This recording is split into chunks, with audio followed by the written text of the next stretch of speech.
സംസ്ഥാനത്ത് ഇന്നും പരക്കെ മഴയ്ക്ക് സാധ്യതയുണ്ട് എന്ന് കേന്ദ്ര കാലാവസ്ഥാ വകുപ്പ് അറിയിച്ചു. 6 ജില്ലകളിൽ യെല്ലോ അലർട്ട് പ്രഖ്യാപിച്ചു. പത്തനംതിട്ട, ആലപ്പുഴ, കോട്ടയം, ഇടുക്കി, എറണാകുളം, മലപ്പുറം ജില്ലകളിലാണ് ശക്തമായ മഴയ്ക്ക് സാധ്യത.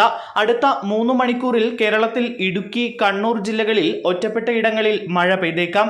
സംസ്ഥാനത്ത് ഓഗസ്റ്റ് 29 വരെ മഴ തുടരുമെന്നാണ് മുന്നറിയിപ്പ്. കേരള, ലക്ഷദ്വീപ് തീരങ്ങളിൽ മണിക്കൂറിൽ 40 മുതൽ 50 കിലോമീറ്റർ വേഗതയിൽ ശക്തമായ കാറ്റിനും മോശം കാലാവസ്ഥയ്ക്കും സാധ്യതയുണ്ട്.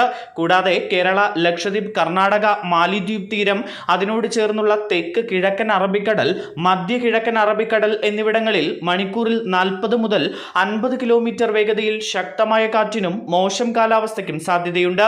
മേൽപ്പറഞ്ഞ പ്രദേശങ്ങളിൽ മത്സ്യബന്ധനത്തിന് പോകരുത് എന്നും നിർദ്ദേശമുണ്ട്. News desk, India today.